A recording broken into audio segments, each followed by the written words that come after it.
So what kind of experience do you need to have to start a handyman business? I had someone ask a question of my experience before I started this, and I wasn't able to reply directly to their question with a video, so I'm just going to make my own video and then I'll post it there. So, by the way, my name's John. I live in Sioux Falls, South Dakota. I have a handyman business called Dakota Small Jobs, and I help other people start and grow their own handyman businesses. So what experience did I have before starting my own business 4 years ago?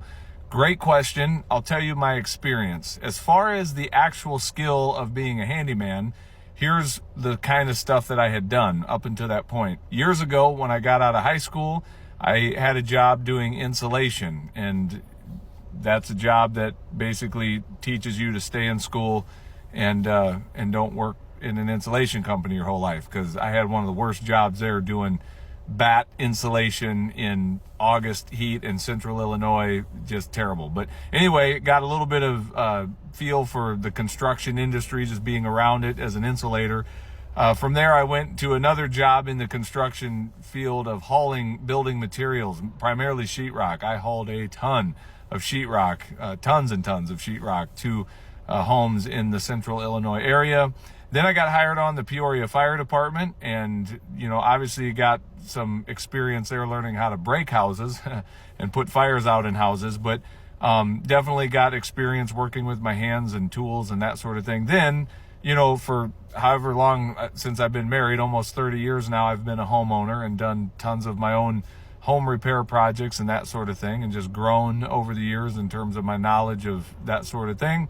I've worked as a full-time firefighter now for the last 10 years in Sioux Falls, so obviously I get, tool experience there as well. But there's another huge part of experience that I brought to the table as a handyman that you may not think of being that related to the handyman space. And that is this: for many years, I also served as a pastor. I'm still in pastoral ministry. My wife and I launched a church many years ago, and led that for about 17 years. And in the last 5 or 6 years, we've been more part-time on staff at a church in Sioux Falls, but I still have been in pastoral ministry for a long time. And the reason that has been helpful, I guess you could say there were a lot of things, even in the church world as a pastor, that I did a lot of like maintenance stuff and, building projects with the church and that sort of thing. But there's a whole different skill set that I learned in that industry, if you will, and that is working with people, building teams, learning how to delegate, learning systems, and learning how to lead.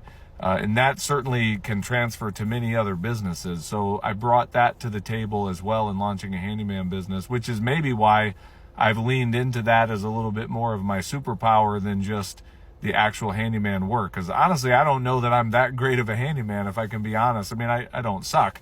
But I've hired guys that are actually better than me in that arena. They do a lot better work than I do.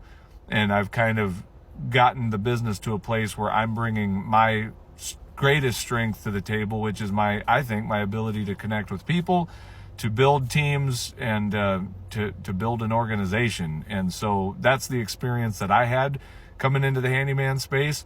And it's like this: if you have a lot of the technical skills, you might need to bring someone alongside of you that can help you do the business side of it. And I would contend that's probably where 80-90% of handyman operators are at. They're great operators. They're great technicians.